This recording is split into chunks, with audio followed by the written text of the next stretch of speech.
My name is Nexw'Kalus-Xwalactun Harry. I share the name Xwalactun with my father.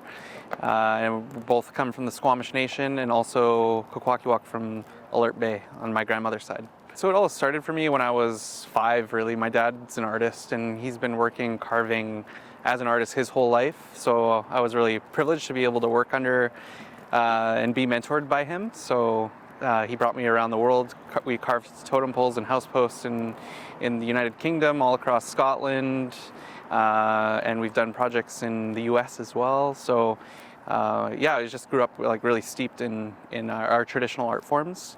And so when I grew up, got a little older, I was able to start and take my own approach and techniques.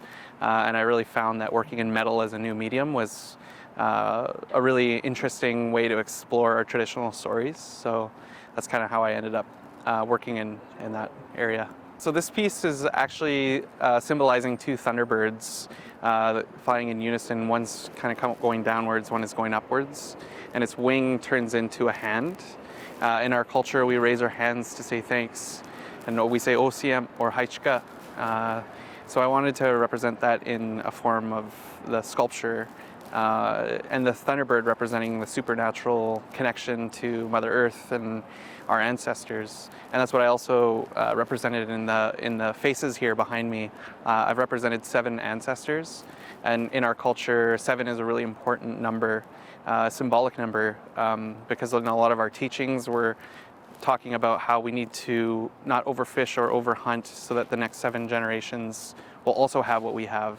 So those are just like really ingrained in our philosophies and ways of life, and I wanted to incorporate that in the symbolism with the piece, and so it's all sort of those pieces kind of swirling around are interconnected, and that's also why I also chose to use a column, is that there's, as you move around it, there's always a different perspective and meaning as you walk around the piece. It kind of forces you to kind of walk around it to see to get the whole story.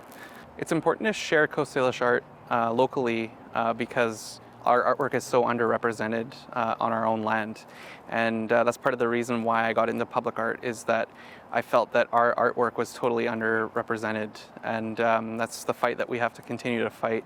So what I've been trying to do is raise awareness through creating pieces like this to show people that, you know, we're not invisible on our own territory, and people start to live and recognize the symbols, because it's really, it is quite difficult for some people to grasp the roots or the understanding of what those symbols look like.